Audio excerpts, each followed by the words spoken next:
पहुंच गए। कितना 1993 की सुबह मुंबई की बाकी सुबहों से अलग नहीं थी। आने वाले खतरे से बेखबर मुंबई की लाइफलाइन लोकल ट्रेन खचाखच भरी थी और लोग ऑफिस पहुंच रहे थे। गृहिणियां अपने घर के कामों में व्यस्त थीं, स्टूडेंट्स कॉलेज पहुंच रहे थे और जो लोग फ्री थे वो समंदर किनारे सुबह का आनंद ले रहे थे। धीरे धीरे सूरज हमारे ऊपर तक आ गया था, अपनी पूरी गर्मी उड़ेलता हुआ, और फिर अचानक सब कुछ बदल गया।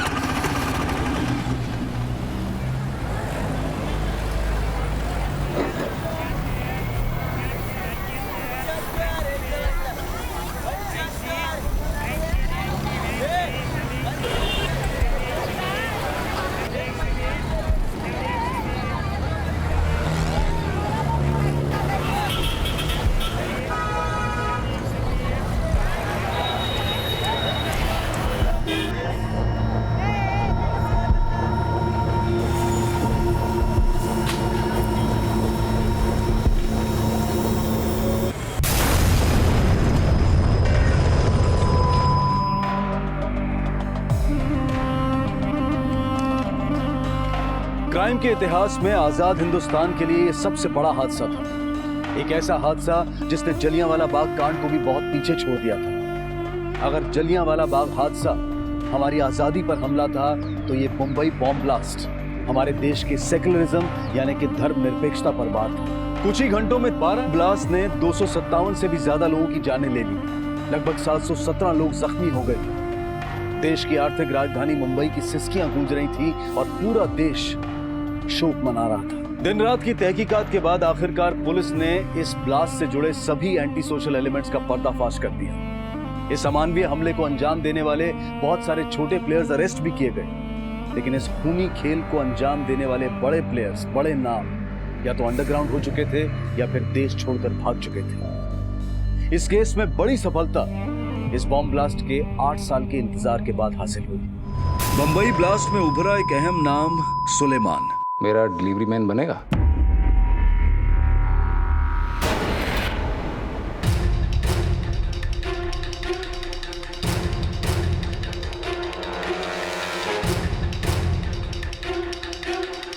देश से फरार, अपनी शिनाख्त छुपाए बैठा था बेल्जियम में। पुलिस और सरकार की अनथक मेहनत से भारत लाया गया don.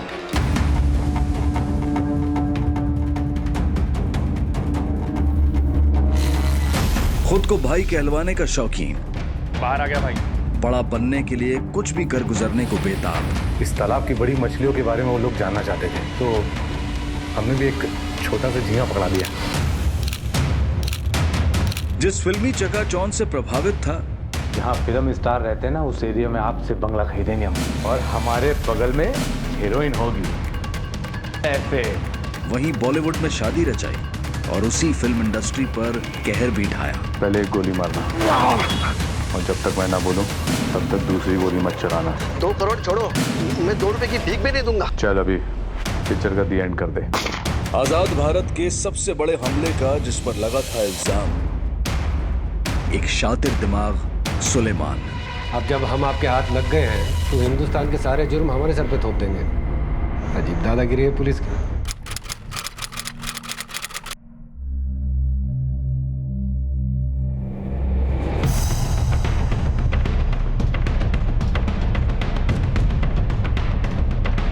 I have asked him to look into it. Sir, हमें पूरा यकीन है कि जो शख्स बेल्जियम में है वो सुलेमान ही है, लेकिन बेल्जियम सरकार इस बात को मानने को तैयार नहीं है।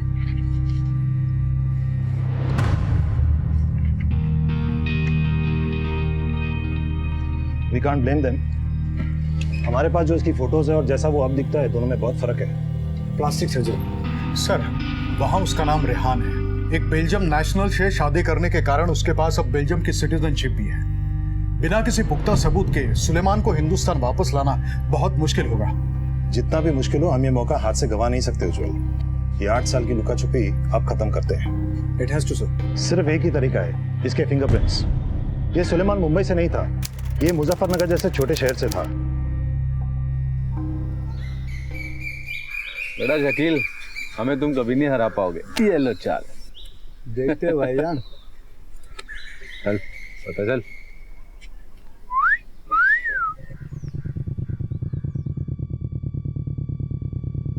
सुलेमान, दुकान पे कहीं नहीं आया आज?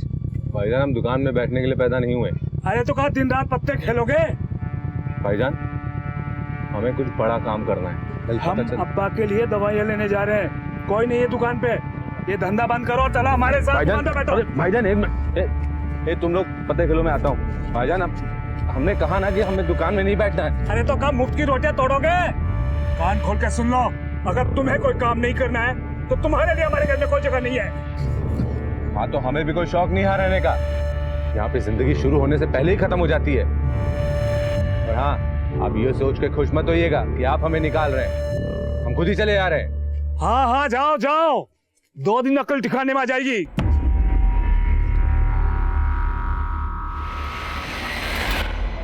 अकल तो अब ठिकाने आई भाईजान। देखिएगा एक दिन ना, जब हमारा नाम अखबार की सुर्खियों में आएगा ना, तो आप रश्क करेंगे हमारी कामयाबी पे। रश्क। अल्लाह हाफिज।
भाईजान पहुंच गए।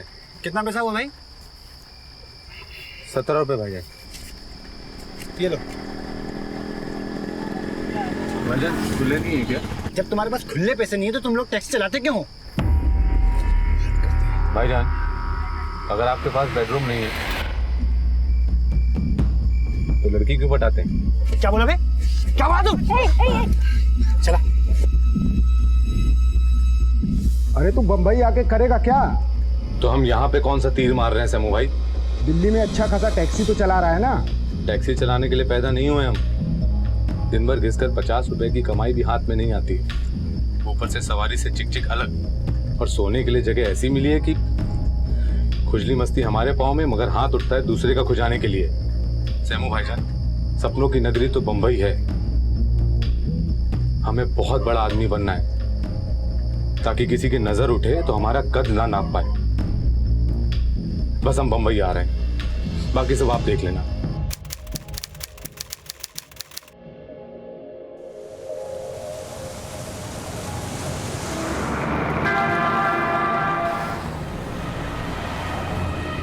सलाम से जान।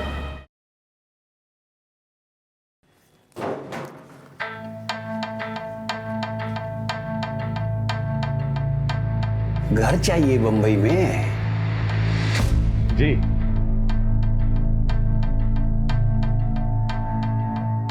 अपना चश्मा उतारो। अरे चाचा जान, चश्मा उतरवा कर क्या हमारे अंदर कुछ स्पेशल दिख जाएगा आपको? खैर आप बोल रहे तो। डायलॉग मारने का शौक है, बंबई में हीरो बनने आए हो? हीरो विलन का तो पता नहीं, लेकिन हाँ बड़ा आदमी बनना है, बड़े लोगों के बीच उठना बैठना है, लंबी गाड़ी में घूमना है, और हाँ वो भी बहुत जल्दी। जल्दी का काम शैतान का होता है। अच्छा बता, किस इलाके में मांगता है तेरे को खोली? अरे वो जहां बड़े बड़े फिल्म स्टार रहते हैं ना, जुहू बीच। बंबई एक ऐसा समंदर है जिसकी लहरें थूक के फेंक देती हैं या निगल जाती हैं, इसलिए यहाँ जमीन पर पैर रखना। अरे चचा जान, अगर जमीन पे पाँव रखने होते ना तो मुजफ्फरनगर से हम बंबई नहीं आते। देखिएगा एक दिन ना, जहां फिल्म स्टार रहते हैं ना, उस एरिया में आपसे बंगला खरीदेंगे हम, और हमारे बगल में हीरोइन होगी ऐसे।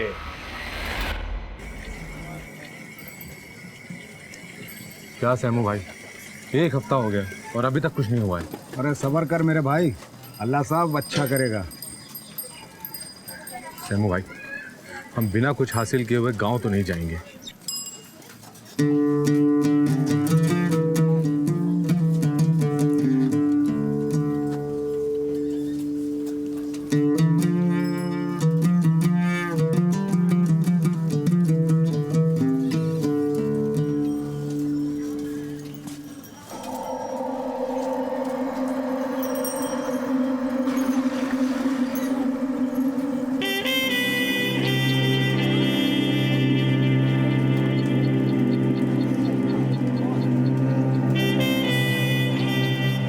ये क्या कर रहे हो? और हो कौन तुम? आपको कभी किसी ने कहा नहीं कि आप जैसी खूबसूरत लड़की को ऐसा लाइन में खड़े नहीं होना चाहिए? हम है ना?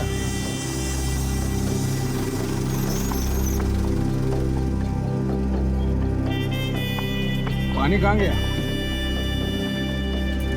तू नहीं सुधरेगा, चल अब। अरे सैमू भाई, चल। सुधरने थोड़े ना आए हैं बंबई।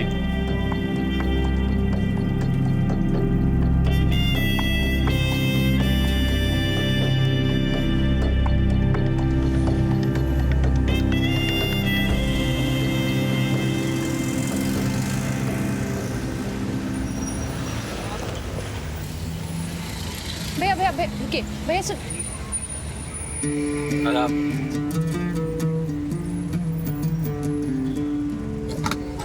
अरे रुक क्यों गई आप?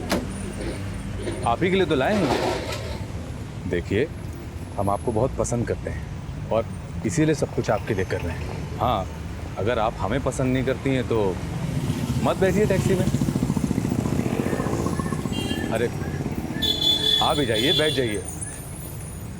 अरे हम नहीं जा रहे हैं आपके साथ, ठीक है? आइए आइए। अरे आप ही जाइए, आइए।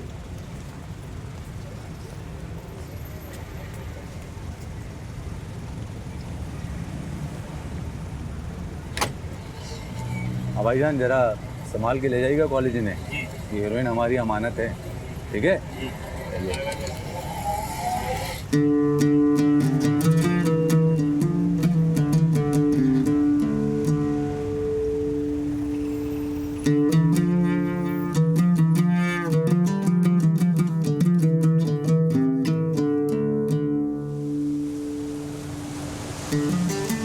आप फिक्र मत करिए, सब ठीक हो जाएगा। क्या सोच रही हैं आप? तू मेरे साथ टाइम पास तो नहीं कर रहा है ना? निकाह करेगा ना मेरे साथ? आप बोलिए तो अभी काजी को बुलवा कर निकाह पढ़वा देते हैं आपके साथ। अबू बहुत मारेंगे। तुझसे मिलने की वजह से ही मुझे इतना मारा है।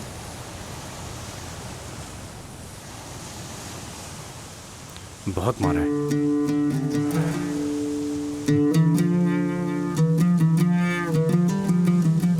भाग चलिए हमारे साथ, हम आपको बहुत इज्जत के साथ रखेंगे, अपनी हीरोइन बनाकर।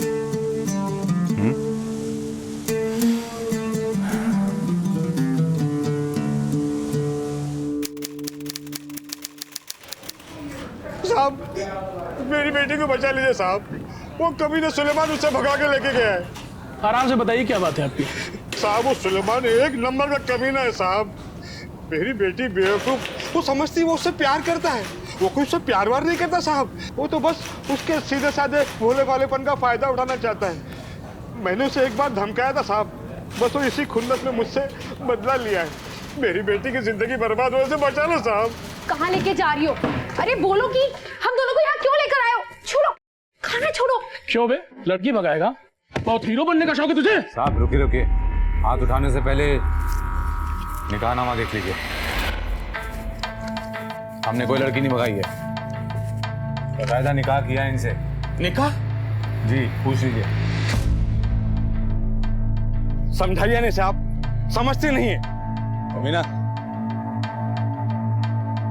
सुन, बहुत पछताएगी तू। क्या जानती तू इस लड़के के बारे में? एक नंबर का आवारा है ये।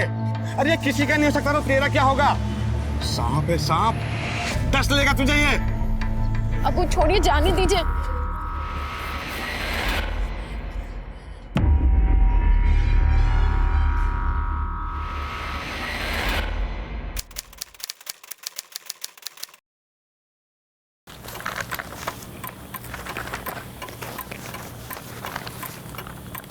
कामरे। हाँ सर। ये देखिए सर, सुलेमान के खिलाफ एक लीड तो मिली है, लेकिन उससे कुछ फायदा नहीं हुआ। 1985 में सुलेमान के खिलाफ एक रिपोर्ट दर्ज की गई थी डीएन नगर पुलिस स्टेशन में। एनसी थी, एक लड़की समीना, उसे वो लेकर भाग गया था और बाद में उसके साथ शादी भी की थी। बाद में उसी के कहने पर उसे छोड़ भी दिया था। उसकी पहली बीवी। कोई एफआईआर नहीं हुई थी, सिर्फ एनसी हुई थी, इसलिए उसके फिंगरप्रिंट्स नहीं लिए गए थे और ना ही उसके खिलाफ कोई गिरफ्तारी का रिपोर्ट है।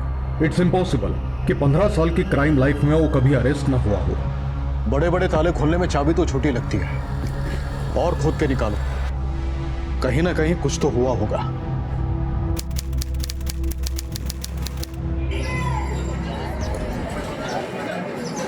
जल्दी कर।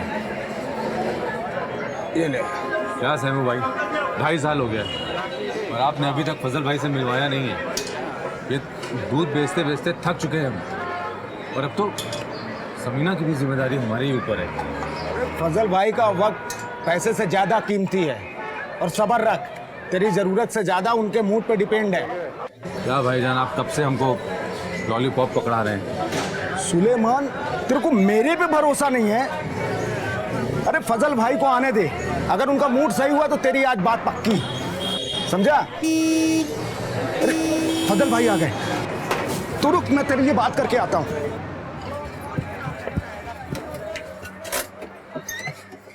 भाईजान सलाम वालेकुम। वालेकुम सलाम। सलाम भाईजान।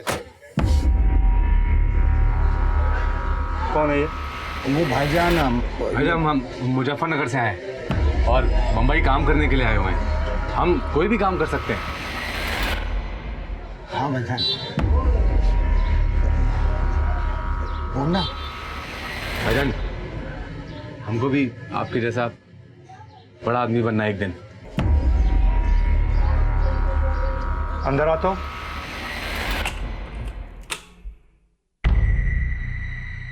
चला जा, रुक।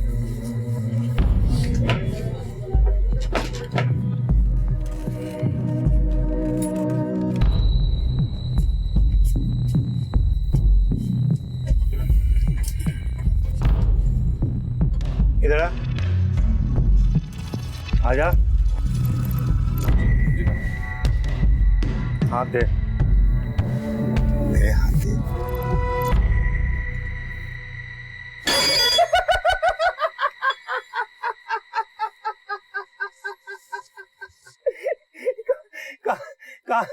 कहाँ से लेके आए इसको?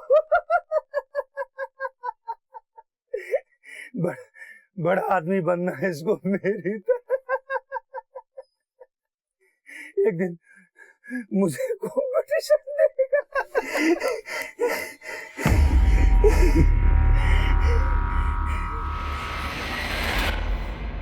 तेरे जैसा ना 356 रोज आते हैं बंबई में। तेरे लिए ही काम है। सज्जाद को बोल फजल भाई वाली चाय बनाए। चल जाना। अरे जाना, जाना। सुन, बाहर जो अपनी गाड़ी खड़ी है ना, फटका मारते हुए जाना।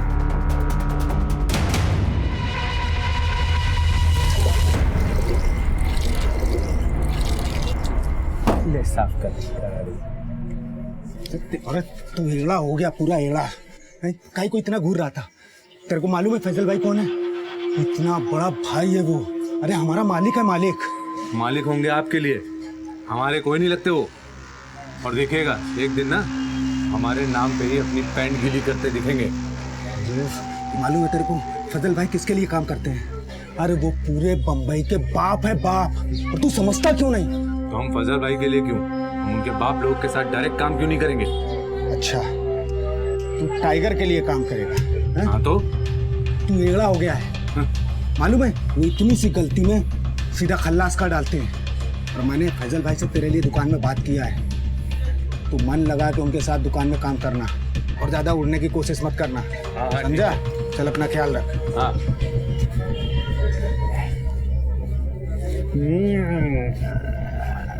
क्यों बे? गाड़ी साफ हो गई? बस भाईजान हो रही है। ऐसे ही साफ करोगे? बन गए बड़े आदमी।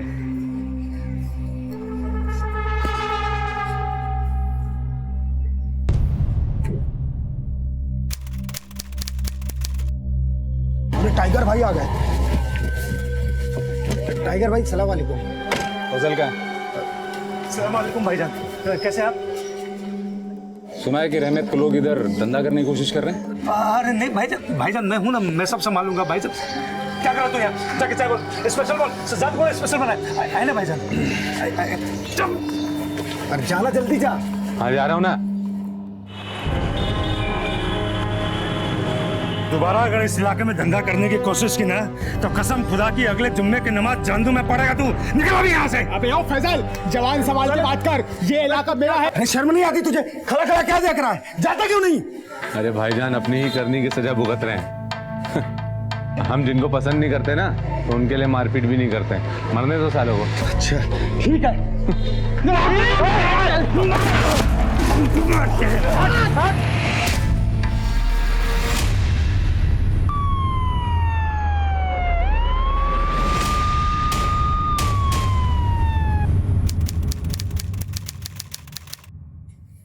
साहब हमें तो आपने फालतू उठाया है, हम तो बम्बई शहर में भी नए नए आए हैं और वो फैजल भाई की दुकान पे काम करने लगे हैं।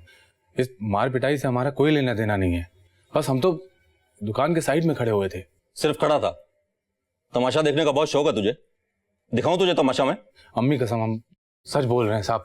अब तूने अम्मी की कसम खाई ली है तो सच सच बता, झगड़ा शुरू किसने किया?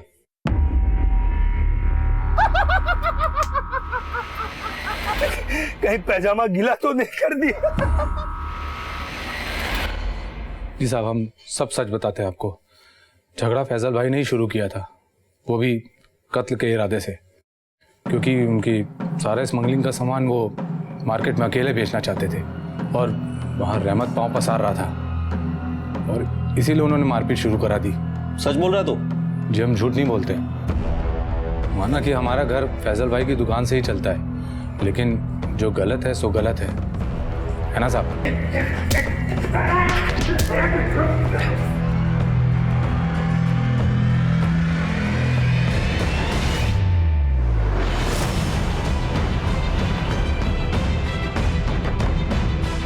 तावड़े हाथ तक।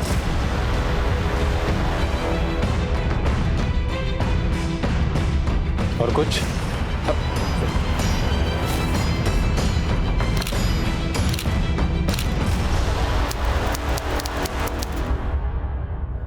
भाई वो अमान भाई को पैसे पहुंचा दिए सुरेश, बाकी का हिसाब भी देख ले। ठीक भाई। भाईजान सलाम। कैसे कटे 2 महीने जेल में? सुना कि फजल को तूने ही फंसा है? वो भाईजान, भाई ने उससे सवाल पूछा है ना? भाईजान पहले हमारी बात सुन लीजिए, उसके बाद भले हमें गोली मार दीजिएगा। ये जो कुछ भी हमने किया है ना वो आपको बचाने के लिए किया है। इस तालाब की बड़ी मछलियों के बारे में वो लोग जानना चाहते थे, तो हमने भी एक छोटा सा झींगा पकड़ा दिया।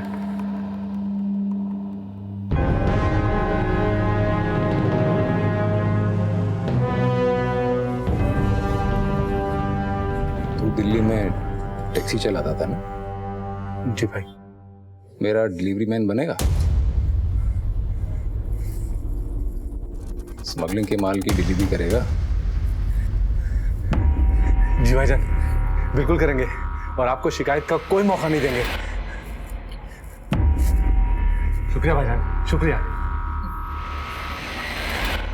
सुलेमान सिर्फ एक बार अरेस्ट हुआ था 1987 में। उसने कई लोगों की जानें ली थी, लेकिन बिना हथियार को हाथ लगाए, और अपने दिमाग की इसी चतुराई की वजह से वो क्राइम की दुनिया में तरक्की की सीढ़ियां चढ़ता चला गया। नाम, आइडेंटिटी और कुछ हद तक अपना चेहरा बदलकर वो बेल्जियम में अपनी जिंदगी आराम से बसर कर रहा था। 1987 के अरेस्ट में उसके फिंगरप्रिंट्स लिए गए थे, और उसी के बेसिस पर इंडियन गवर्नमेंट ने अपना केस बनाकर बेल्जियम गवर्नमेंट से एक्स्ट्राडिशन की मांग की। एक्स्ट्राडिशन में 5 साल लग गए। बेल्जियम कोर्ट में सारे सबूत पेश किए गए, और उस पर लगे 52 केसेस में से सिर्फ 8 केसेस पर उसे चार्ज करने की मंजूरी दी गई। लेकिन मुंबई पुलिस और सीबीआई के लिए अब सबसे बड़ी चुनौती थी इन केसेस को कोर्ट में साबित करके उसे सजा दिलवाने की।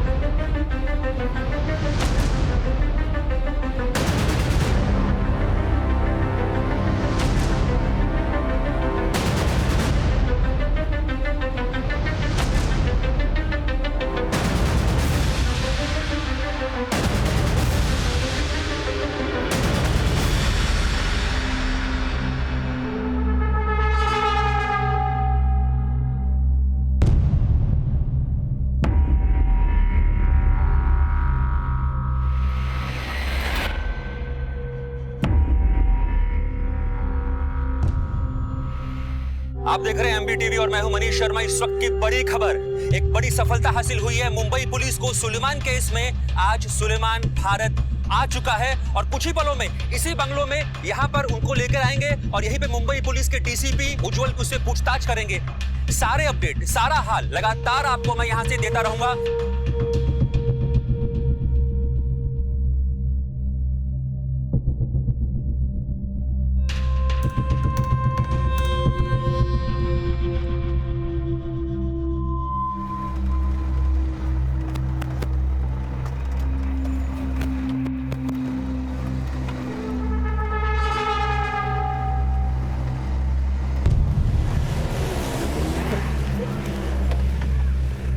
सर, ये बड़ी कामयाबी मिली है मुंबई पुलिस को। इस पूरे मामले में क्या कहना है आपको? सर, क्या सवाल होंगे आपके?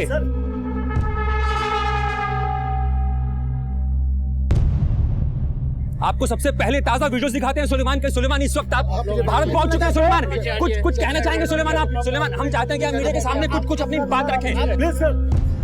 देखा आपने, आपको हमने सबसे पहले दिखाए विजुअल्स एमबीटीवी पर।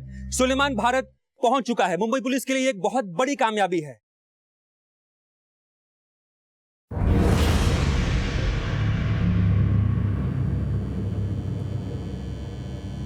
भाईजान, ये बंधन खुलवा देंगे?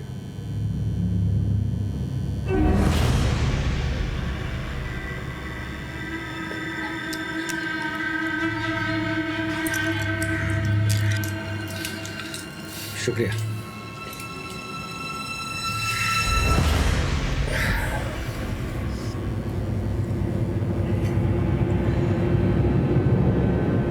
भाईजान, एक मुंबई की कटिंग चाय पिलाओ ना, बहुत टाइम हो गया।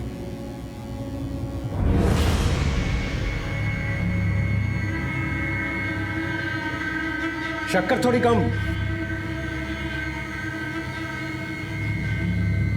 वो चीनी बिल्कुल बंद कर दिया भाईजान, पूरा फैट फेस पे आ जाता ना। हिंदुस्तानियों की खातिरदारी का जवाब नहीं भाईजान। उधर वो अपना यहाँ कोई तेरा भाईजान नहीं है। पता नहीं क्या समझता है, चाय पीता है इसको। अले को तो जूते चप्पल खिलाने चाहिए। मेरे चचेरे भाई की ऐसी दर्दनाक मौत हुई थी उस मुंबई बम धमाके में, जहां इसने माल सप्लाई किया था।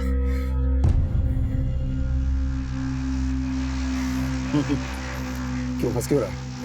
ये देख, सुलेमान के लिए चिट्ठियां हैं। हाँ, तो लोगों ने गालियां दी होंगी, पढ़ी? गालियां नहीं है, ये सब लव लेटर है। लड़कियां उससे शादी करना चाहती है। क्या? जिस आदमी के सीने में दिल नहीं, उसके लिए लड़कियां लव लेटर लिखती हैं? किसी जानवर को भी ना ये लोग हीरो बना देते हैं। जानते नहीं कितना बेदर्द आदमी है ये। 1998 में किस बेदर्दी से इसने कुमार साहब को मारा था।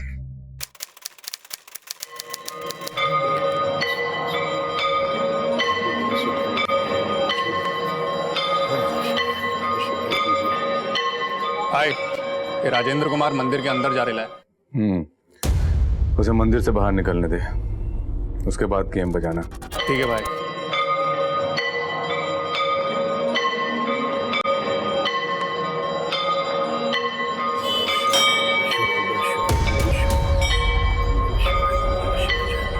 बाहर आ गया भाई।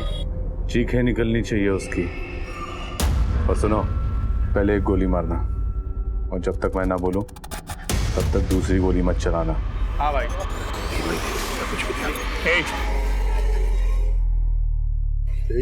ये क्या है? अंदर आ किसको? तू जानता नहीं मुझे? चल। रुक नहीं तो ठोक दूंगा। दे मुझे क्यों मारो? किसको लग रहा अंदर? मुझे मत मार। इसको अंदर अंदर आके मेरे को बचना। चीखने दे। छोड़ छोड़। कब बचाओ, कब बचाओ। ये मुझे मार देगा। कोई है, कोई है। मुझे मार देगा, मुझे कब मारेगा। चीखने दे, थोड़ा और नहीं। भाई अब क्या करना, खत्म कर देना गेम भाई। जितना जैसा बोल रहा हूँ ना उतना ही कर। कोई बचाओ, कोई बचाओ। बेटा माफ कर दे, छोड़ दे मुझे। मैं तेरे पैर पड़ता, मैं तेरे गाली आ रहा हूँ भाई। चल अभी पिक्चर का दी एंड कर दे।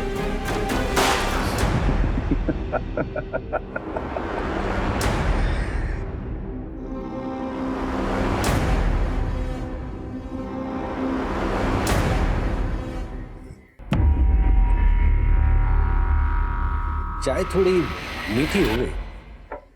पता नहीं ये शक्कर है या आपका प्यार।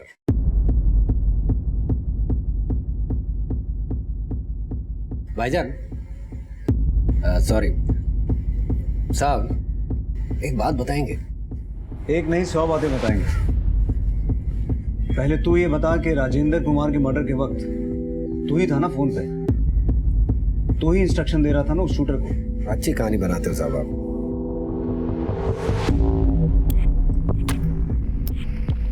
दारा, तेरा वो शूटर जिसने गोलियां चलाई थी, ये कहानी उसी ने सुनाई है हमें अपने कन्फेशन में। साहब, उसके कन्फेस करने से क्या होता है? वो तो किसी का भी नाम ले सकता है, तो आपके सबको अरेस्ट करते फिरोगे। और सर, इस बारे में बात करके हम लोग अपना समय बर्बाद कर रहे हैं, क्योंकि आप भी जानते हैं कि आपके पास सिर्फ 8 केसों की परमिशन है हमारे ऊपर चलाने के लिए, और ये केस उनमें से है नहीं। तो फिर हमने गोली चलवाई हो, नहीं चलवाई हो, फोन पर हम हो ना हो, क्या फर्क पड़ता है साहब?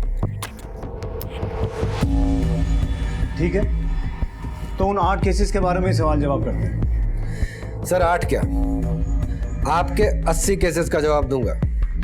आप सिर्फ हमारे एक सवाल का जवाब दे दो।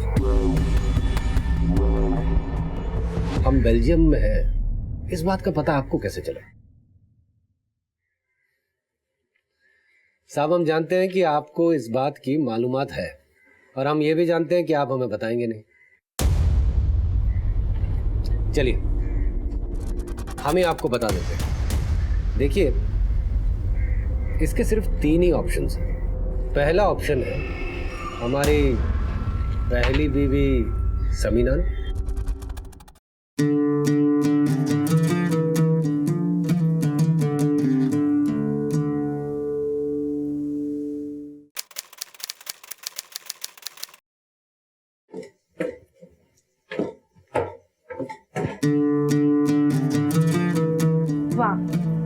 क्या बात है। एक वक्त हुआ करता था जब जनाब की नजर हमारे चेहरे से हटती ही नहीं थी, लट्टू बने फिरते थे हमारे पीछे, और आज देखिए खुद की शक्ल निहार रहे हैं। याद भी है आखिरी बार हमसे आई लव यू कब कहा था? निकाह किया ना आपके साथ। अब आप क्या चाहती हैं कि आपके चेहरे का पोस्टर हम अपने सीने पे चिपका के गेटवे ऑफ इंडिया पे खड़े रहे? चाहिए, आपसे तो बात करना ही बेकार है।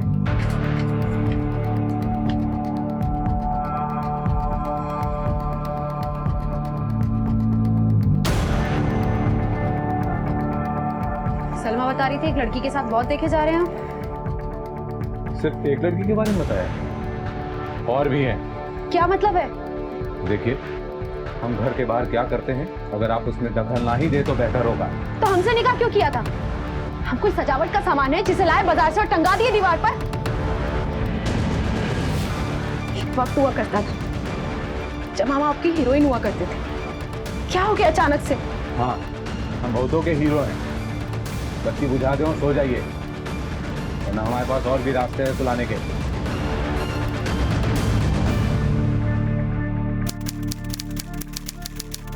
डॉन सुलेमान के बारे में एक नया खुलासा करते हुए सुना है डॉन सुलेमान इस समय एक नई लड़की के इश्क में गिरफ्तार है और ये अफवाहें भी गश्त कर रही हैं उसने इस लड़की से शादी भी कर ली है।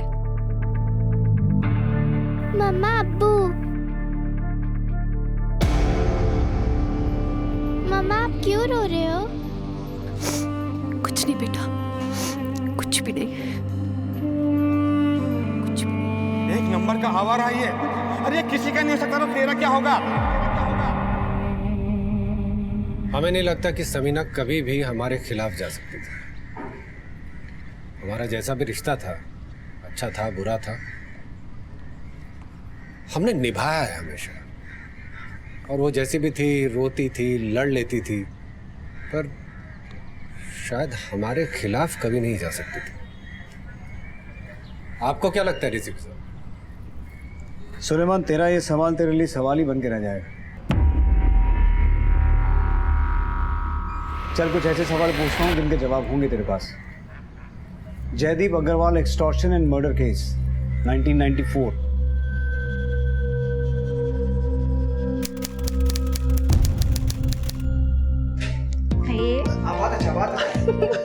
अरे क्या कर रहे हैं आप? सही से कीजिए ना। अरे मुझसे डांस वांस कहाँ से होगा? अरे सर अच्छा से करो। संगीता की शादी में 5 ही दिन बाकी है, इसलिए अच्छे से करो। अच्छा। यहाँ हाथ रखो। 1, 2, फिर से वही। आप मेरे से तो सीखने से रहे, आप ही सिखाइए दादा इन्हें।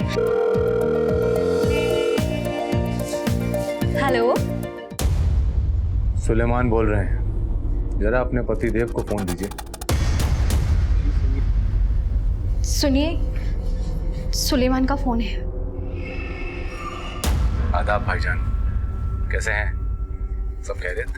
तुझे जो करना है वो कर ले, समझ गया ना? आपको बोला था कि आपका जो फ्लैट है वो हमें दे दीजिए, मगर आप मान ही नहीं रहे हैं।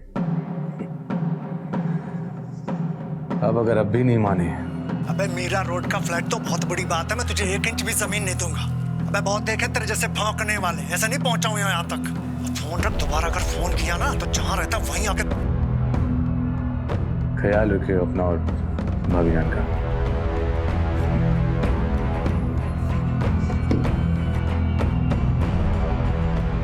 और जब बिल्डर जयदीप अग्रवाल पर तेरी धमकियों का कोई असर नहीं हुआ तो तूने अपने शूटर्स को उसे मारने के लिए भेजा। जयदीप? कौन जयदीप अग्रवाल? कौन से शूटर्स की बात कर रहे हैं आप साहब? अब जब हम आपके हाथ लग गए हैं तो हिंदुस्तान के सारे जुर्म हमारे सर पे थोप देंगे। अजीब दादागिरी है पुलिस की साहब। इसी वजह से पब्लिक का पुलिस से विश्वास उठता जा रहा है। पुलिस और पब्लिक के रिश्ते को लेकर तुझे परेशान होने की जरूरत नहीं है। तू अपने और जयदीप के रिश्ते के बारे में बता।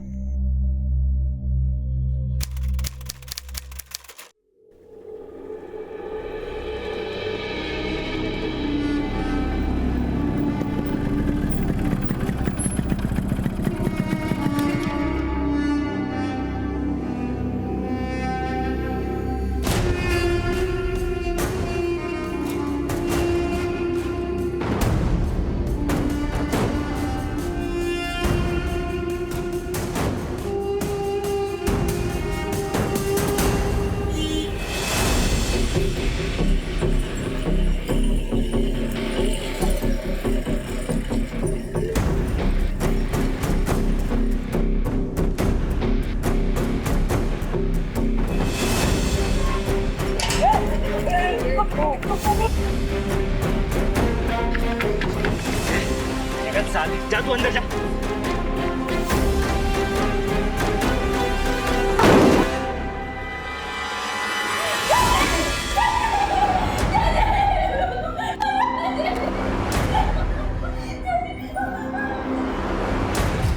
लेकिन जयदीप अग्रवाल को मारने के बाद भी तू अपने ओछेपन से बाज नहीं आया, क्यों?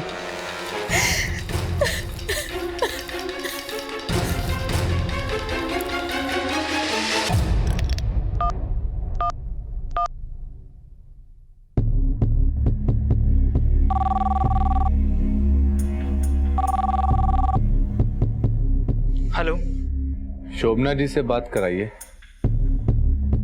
भाभी, भाभी आपका फोन है। हेलो, सलाम भाभी जी। कौन बात कर रहा है? कैसा लग रहा है विधवापन? मजा आ रहा है? समझाया था आपके पतिदेव को हमने कि दस्तखत कर दें उन सफेद कागजों पर, मगर माने ही नहीं। और अब देखिए, आपको सफेद साड़ी में देख रहे होंगे ऊपर से।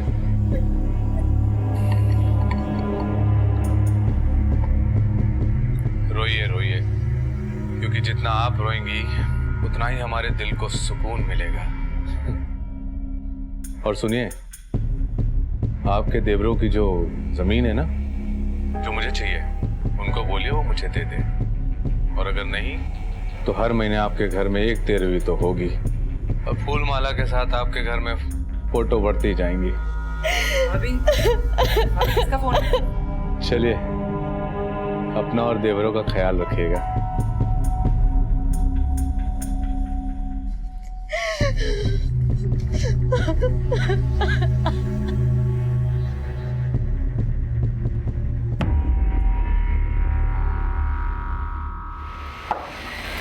ये तो सिर्फ इस केस की शुरुआत थी, अंत से बहुत दूर।